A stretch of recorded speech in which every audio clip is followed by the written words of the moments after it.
I'm Johanna. I do marketing for RunSignup. And Andrew Burke, do development, all sorts of stuff for RunSignup. Andrew's kind of a jack of all trades. This is RaceInsights Analytics. It's a pretty easy thing. It's pretty easy to get. That's kind of the idea, is to make it data that's readily available for race directors who don't have, large marketing backgrounds. The basic idea is just that the reasoning to even bother looking at the charts and graphs on your dashboard is that you're spending money on some sort of advertising, whether that's actual advertising or spending your time going out to reach out to clubs or whatever your kinds of activities are. And you want to make sure that that's efficient and effective and that it's worth your time and money to do. When you've seen things work well, you can do them better again. And if you have the chance to actually really understand whether or not something works, you have a little bit more freedom to try something that may or may not work, because you're not just throwing it out there all the time. You can try it once, and if it doesn't work, you know not to do it again, versus feeling like you have to continue doing the same things because you know that they're somewhat okay. Specifically, half the money I spend on advertising is wasted. The trouble is I don't know which half. So we want to try to limit how much you don't know is wasted. The first thing you're going to want to do in any kind of analytics is starting with your baseline. How many registrations you have, transactions, donations. If you want to look at the seasonal patterns to your race, when do you normally expect to start getting registrations and what kind of spikes you have? And just make an audit of all sorts of activities you've done in marketing so that you know where you started from and what you're looking at in the next year. Specifically here, we're talking about RaceInsights, which is our internal analytics engine. So it's built to be kind of like a Google Analytics, but it is more or less just simplified specifically for your races. It tracks all of the clicks, every registration, every donation that happens on your RunSignup race website. You can use other data sources, and in a lot of ways, something like Google Analytics is going to be very, very robust, but it's going to take a lot more time to learn, and you're going to really, you're going to need to be using a high volume for that to really make sense to dive into. So this is kind of your at your fingertips analytics version. Basic definitions. A conversion is just essentially whatever action it is that you're trying to track. They are actually following through with the action. So that can be a page view, a sign up, can be a transaction, a donation. That just depends on what it is you're looking for. So you can have all of those as different types of conversions that you're paying attention to, or you can only care about donations. Website traffic, when we talk about, when we get to the actual lists of what RaceInsights looks like, it's going to tell you where their traffic came from.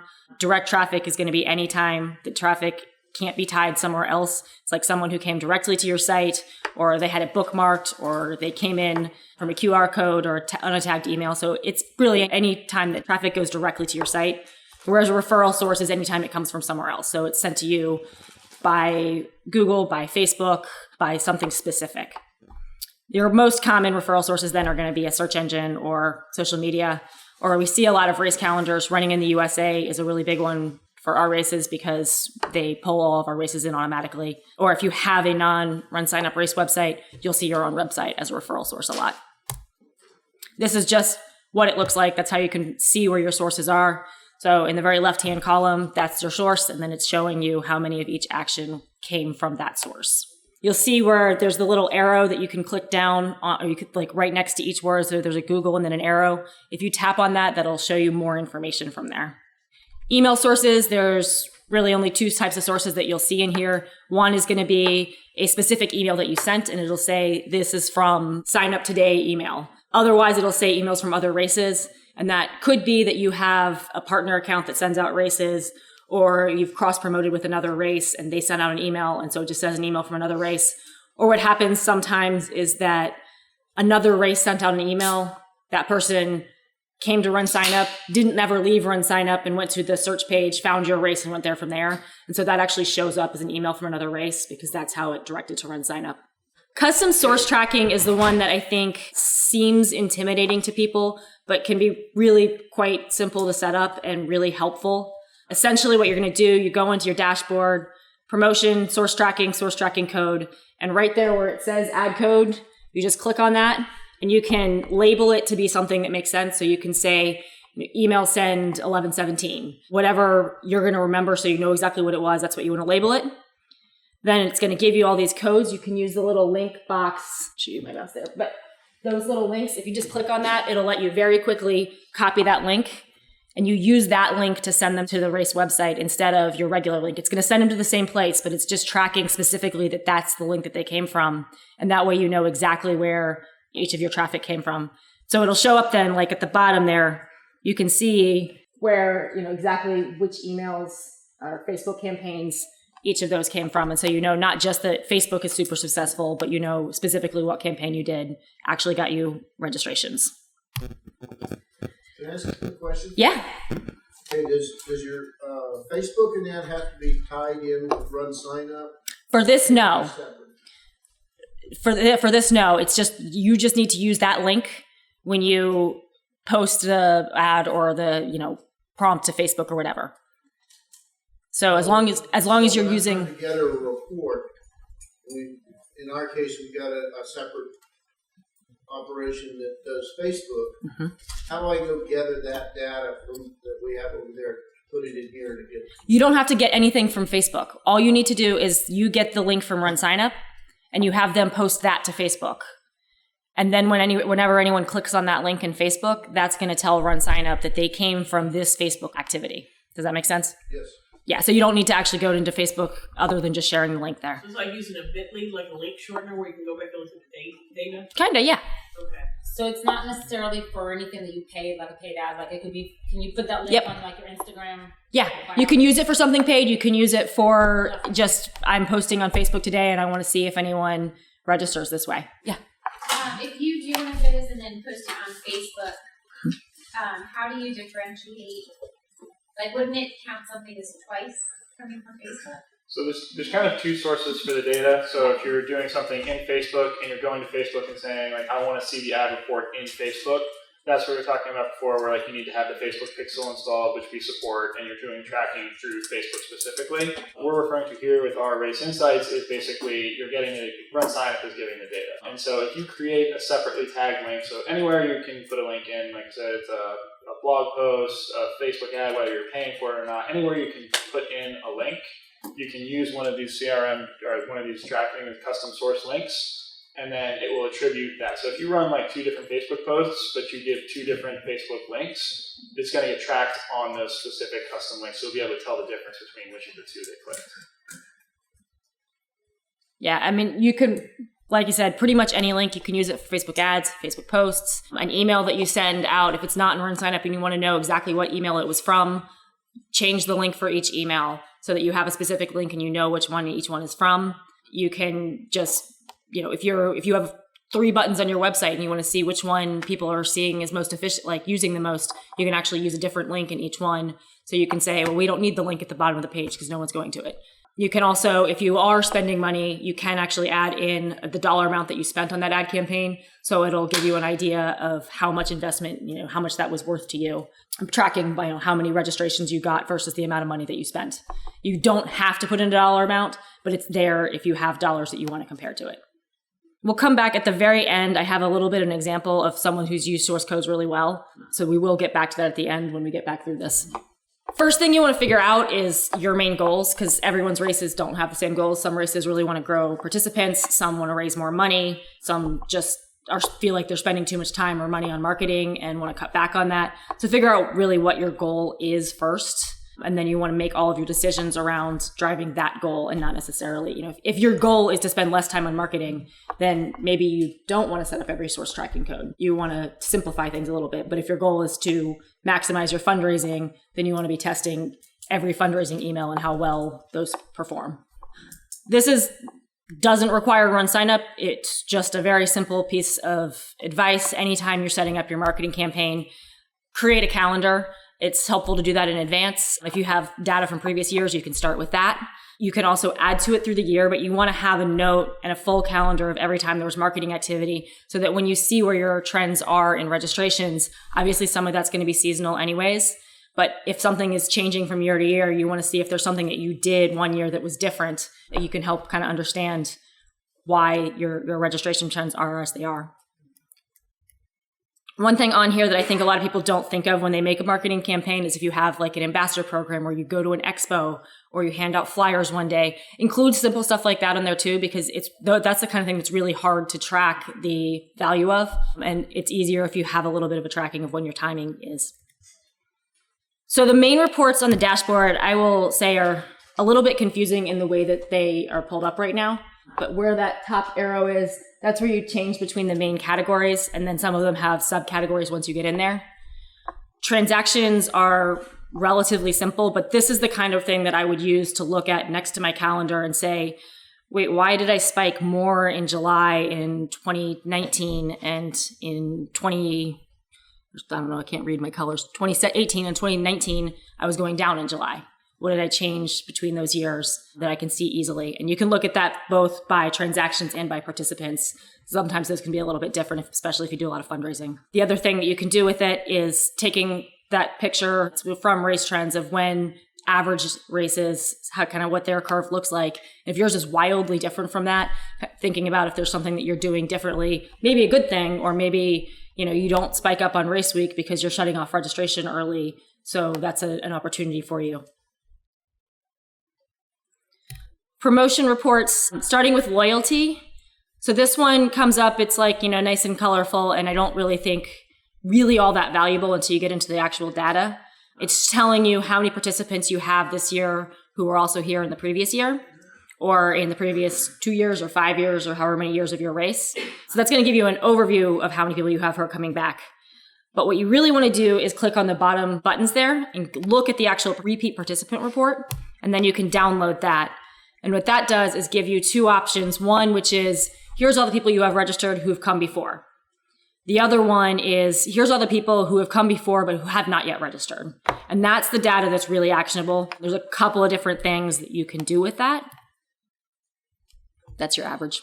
So the first thing I would say is if you have people who have come to your race before who have not signed up to come back, you can send them an email. You can send emails to everyone, but it's nice to send them one that specifically references the year that they were there. Send them an email that has pictures or a story about something that happened when they were there that makes them feel, A, like it's targeted to them, and B, reminds them that they had fun. Maybe they want to come back then. You can also create a Facebook custom audience, which I'll show you in the next one.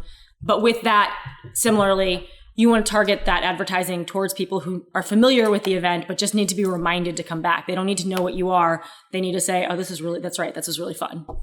The last thing you can do with Facebook custom audiences is to create a lookalike audience, which is going to allow you to take those people, everyone who's come before, and Facebook will match them to other people who have similar characteristics to them.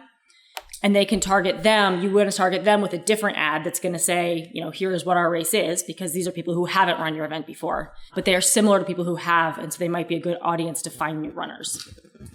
Yeah, these types of reports are really helpful because you know who you're advertising to, so you can be a lot more creative in your advertising campaigns. So you might not want to put out a coupon code to the general public to say, like, hey, here's a discount, but you might want to specifically for people who have participated in the past. So when you're using something like a Facebook custom audience, that's saying these specific people on Facebook, these are the people I want to target. You're not putting in like demographic information and trying to guess, and I don't really know whether or not they're here. You're saying these are the actual people who've been at my event before. I want to do a special loyalty program, promotion, coupon code, something like that, and then call them out. Again, like Johanna said, if they feel like it's them specifically, they're more likely to respond to it. Using the custom audience, if you ever created like an audience in Facebook, it usually says like, okay, what are their interests that you want to target? What about the geolocation around those things? And you have a pretty good guess, like an educated guess over, the area that your race might target or the interests of your runners, but you're still kind of guessing on that. It's an educated guess, but you're still trying to figure that out. What the lookalike audience does is it takes that custom audience that you created, to say it's like 5,000 people, and it says Facebook's going to data mine that and say, who are the people that are most like these 5,000? And then I'm going to create that audience and target that audience. So instead of you kind of doing the guesswork, figuring out, I think that these are what my participants and demographics are, Facebook will actually look at that list of your past participants and really come up with a data-driven, targeted audience for those. So it's usually a little bit better than what you can kind of guess at. So those are two of the best audience or targeting you can use. And this is your basics of where to find Facebook custom audience reports that are easy to download and easy to upload into Facebook. But I'll include in the follow-up information. Andrew did a really good webinar a while ago now, but it's still pretty accurate on how to pull that data out and how to get them up into Facebook to use the custom audiences. And that'd be a good resource if it's something you've never done, just to kind of walk through the process. But it's not hard once you've done it once or twice. So now you've gotten your participants who have not come back, you want to go back to that list and pull the participants who are coming back. And even though they're already in your race, you can still use them to market with. You can send them an email that says, we have a team program. Why don't you bring your mother and your brother out and have a family, group and participate in that group? Just remind them to bring other people out. You can create a custom Facebook audience for them that is similarly reminding them of those types of programs, or that you have a referral program, which we'll talk about. But you can target them specifically to tell them to bring other people especially if you have enough people who are really engaged. The next two, loyalty and referral programs, we'll go over. Those are really going to be good programs for getting people who love your event and really want to support it and come back a lot. A loyalty program is exactly what it sounds like. You can do this as like everyone who's ran last year. You can do it by everyone who's run this race at least 3 years. You can kind of set the parameters based on your own numbers and how much you want to test it out. But essentially what it does is it creates a group of people who have priority early registration. You can send them a link that'll allow them to register before everyone else. And because they have a RunSignup account, they just have to sign in, and we know it's them. They can't share it it's not like a coupon code that they can forward to all of their friends. They really are the only ones who can get in on that loyalty program. And that just helps to make them feel special and make them feel like they're valued and make them feel a little bit closer to your event, which makes them more likely to tell other people to come.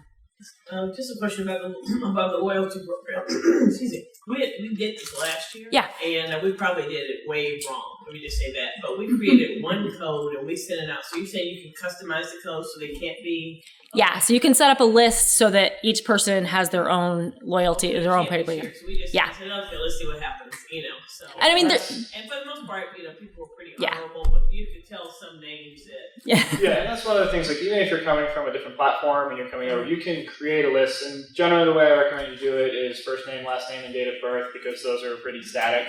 If you do like email address, those change all the time, and that can be a little bit hard. People forget which one they use and that kind of thing. But name, date of birth usually stay the same. Yeah. And so essentially you'll have this list of people who have participated before, or however you want to set up that list, and then when they go to register, if their name and date of birth matches a participant on that list, they'll be allowed to register. If their name and date of birth don't match, then they'll say, like, this is a reserved loyalty program, you're not on the list, you have to come back later once this has passed. And you can do that where you give them a discount for the loyalty program, or you can say it's regular registration price. It's just you get in early. Whatever. It kind of depends on how popular your race is and what makes the most sense for you, whether you need to also include a discount on it. But that's kind of an option that you can do. The other one is referrals, which again, we talk about a lot.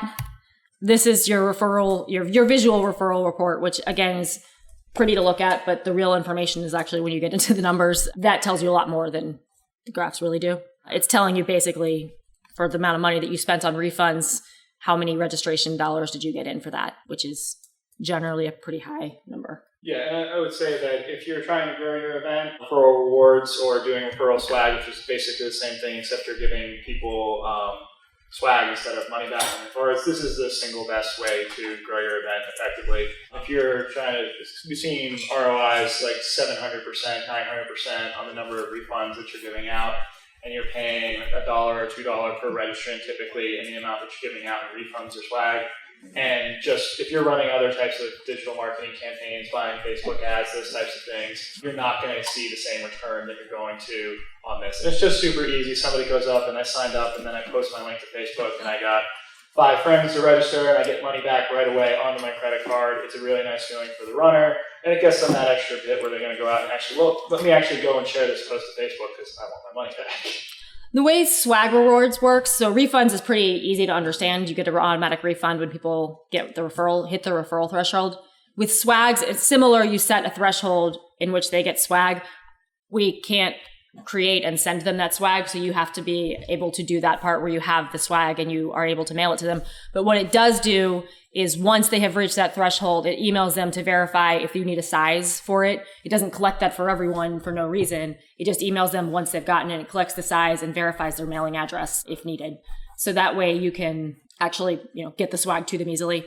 What we normally see with swag is that is like your highest level. They'll set a couple of 1 or 2 refund levels, and then swag is like for your really premium users, and it really is often a nice piece of swag. But you're talking about people who are going to bring in 20 or 25 registrations. It's generally geared towards your really committed runners who are super excited and are really going to be advocates for you, and they're probably worth that much for you. If you're not doing referrals, you should be. Yeah, I mean, this is basically what we've already said, but it really, to hammer home that if you set a threshold, most people, we don't generally recommend setting a threshold of 1. If you set a threshold of, say, 5, 6, something like that, then a lot of people will share the code because they're like, I don't know, maybe I'll get a refund. And 1 or 2 people may register using that code, but they're not going to get to a refund level. But people who really want to will, and then they'll be bringing you a lot of registrants, and then you also have someone who has spent a lot of time thinking about the race and being excited about it. Also kind of gets you around a little bit of that, like, well, I register, and then I give my wife the code, and then she registers, and so then she's immediately triggering that refund right away, and those sorts of things. And now, the numbers work out, and like the value is so good on the ROI that even when that happens a little bit, you're still going to be coming out ahead. But that's why another good reason, don't set it at 1, because then that would trigger right away when I hand it to one person. If it's 5 or 6 people, it's that a lot of people won't hit that 5, so you're just getting free referrals, and you don't actually have to give them refunds. I actually have a question. Yeah. Do you have, or are you going to be providing kind of a best practices thing on that, so we know that maybe it is best to have 5 or whatever it is based on the revenue of an event? Based on the revenue, that would be interesting to look at. We've run reports before that basically, essentially, until you get to about 5, it is a little bit wishy-washy. But I have not seen that specifically on revenue. It was when we pulled the information for race trends this year, it was interesting to see it was a small number of races who had thresholds at like 30 people, which is a lot, but they did really well, but it's a small sample size. So I don't know. That has, like, those are high dollar amounts though. Jordan? Not like lose the, like if you set something up that wasn't right or that cost us way more money than it made sense. I mean, I know you can't guarantee that, but if you've seen things that work. I've never seen it cost more, more money. There's actually a couple of things. First of all, we will never refund somebody more than they paid. So if somebody used a coupon code to sign up and they only paid half price. A program that costs us more money, I've never seen that actually happen, just to be. Yeah. But if somebody signs up and they don't pay full price and they get a refund, they'll only get refunded up to what they paid. So they'll never actually be like giving money away to somebody. Best practices, I would say it's definitely just 5 or 6 people. And then really the question is kind of the amount of how much do you refund them. It really just kind of depend on your race. Like if it's a really expensive race, you're like over $100, and you're giving somebody like a $20 refund if they give you 5 people, like maybe you need to update that refund amount a little bit because they're doing a lot of work and you're getting $500 in revenue and only kicking back $20. But that's really kind of just a feel for your event as far as like how much you're willing to give refunds, or again, if you don't want to give refunds, do swag, give them some kind of a giveaway or something. So Natalie dropped a statistic. I think she said it was something like 2.66 referrals per person or something like that when they do it, but that was in the virtual presentation, so I don't know if that was virtual runs only. So we can double check for. We got stat right here. 13 registrations for every referral refund was one of our overall statistics. So if you figure you're giving out one $20 refund and you're getting, if it's a 5K, 13 $25 entries, you're making your money back. Yeah, if you look at in the trends report, the referral section there does have broken out by the number of referrals required, and virtually across the board, they're making money. The last promotion one is coupons. I think everyone knows what these are. This one is looking at a race that has a lot of coupons used because that is about a good quarter of their race that registered with a coupon. I think that might be Scott Coffee. So, you want to make sure that you aren't using too many coupons. If you're seeing that kind of creeping up where it looks like most of your race is registering with coupons, the things that you can do is just making sure that you have time limits set or that you're only offering them to certain people, making sure that you don't offer coupons so much that people are waiting for you to have the next coupon before they register, because in that case, you might as well just lower your prices, that you have a couple of coupons each year that make sense and really work with your event. That's all you really need to do. The next category that you hit is demographic reports, which is going to be exactly what it sounds like, age and gender. We also do then city, state, country, and heat map. I don't think many people's country report is going to be particularly interesting considering that we are essentially US only, but I don't know, maybe you're getting a lot of people from Iceland coming to your event. 10 countries. There you go. Demographic report is just going to be categories, your basic gender and age. I included these here because these are the national averages. And so it's just an idea if you want to kind of get an idea where you fall compared to other events. And that might give you some idea if you have room to grow with a specific demographic. Things you can do with them, gender, women are still a majority in events. So making sure that you're taking care of them. We can't stress enough times that races very rarely have gender-specific sizing. And that can be a way to demonstrate that you actually are acknowledging their presence in the race. With age, I think two things that you can kind of do to boost up your margins a little bit are anytime you can have a kids event or a way to include kids in your main event, you can encourage families to bring out their kids. That gives you another market and also helps you to bring their parents in. If you have people who are a little bit older, making sure that you are clear that you have master's awards and that you really actually take care of your age group awards, that can kind of branch out and bring people in who may not be able to compete with the fastest runners anymore. Location. This is the heat map, which is a really cool thing to look at. It's fun to see where everyone comes from. And I kind of like on here, you can see clearly that almost everyone is from Philadelphia, but you can't see as well. You can see it on my screen. There's a little green circle also in the Washington area, which I might not have guessed. So, you know, it might be worth figuring out where those people are coming from. Maybe there's a running club that likes to come up and you should reach out to them to see if they want to come up another year. So if you see a random spot, it's interesting to look at why.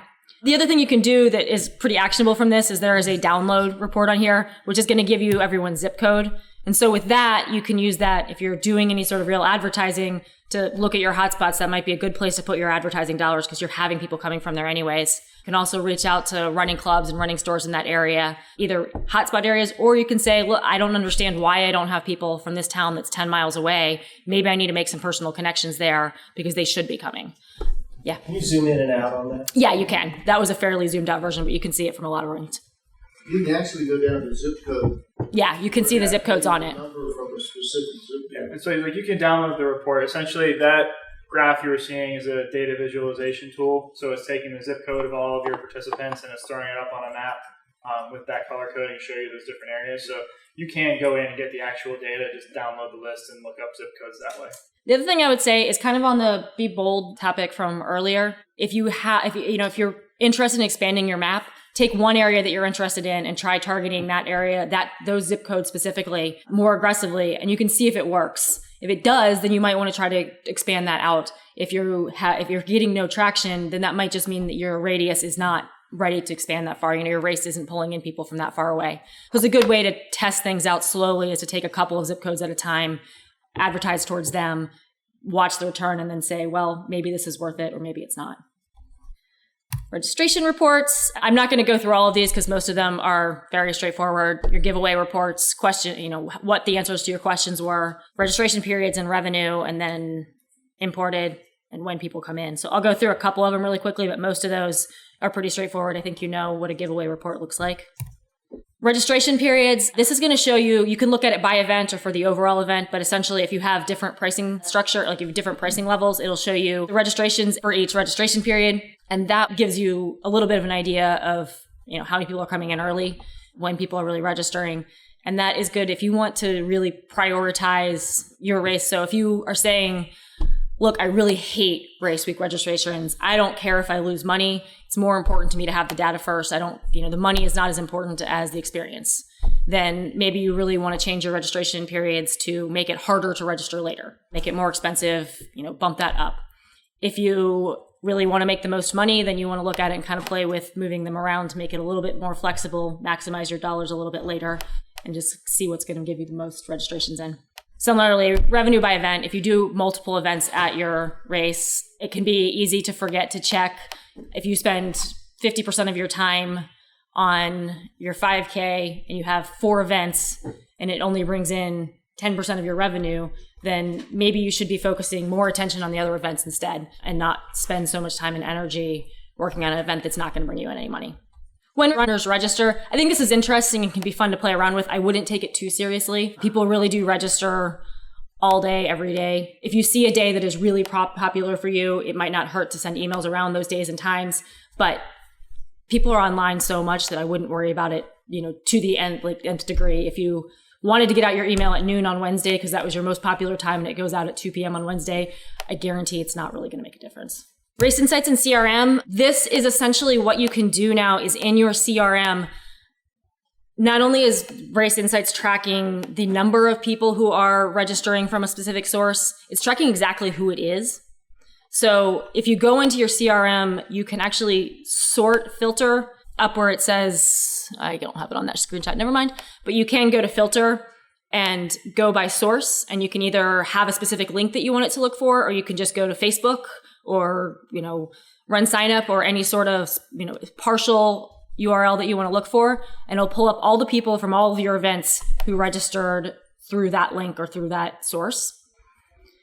What you can do with that then, it's those specific people, is you can again create those really targeted lists and say, these are all of the people from all of my races who have ever registered on Facebook. So those are the people I want to target on Facebook. Here's all the people who've ever registered through email. So I want to make sure I send those people an extra email because they seem to be responsive to emails. It doesn't have historical data.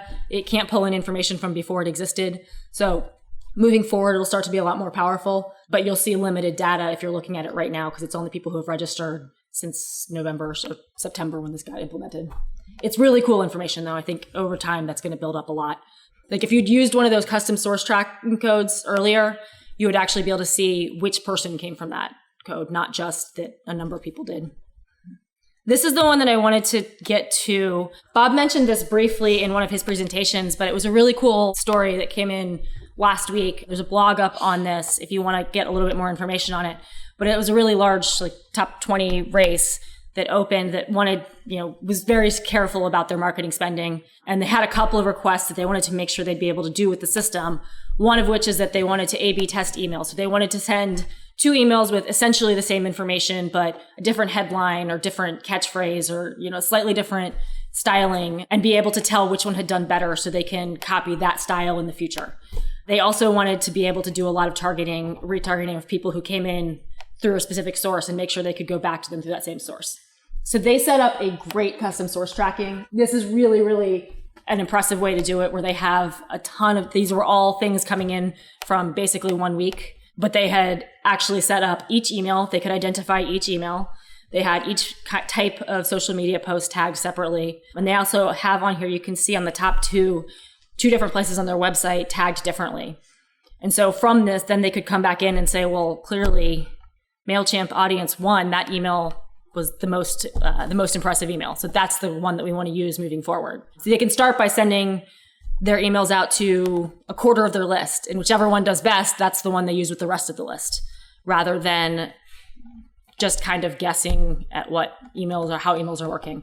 Not everyone's going to be able to get to quite that level of organization, but I think if you start small and start trying to add more and more actual source codes so that you really can see things, then it's easier on the back end to go back and look at it and really know what happened. That's pretty much it. Any more questions? Cool. You guys are free to go. I think you got one more session today and then some time for demo room or meeting each other before the evening. Thanks. Thank you.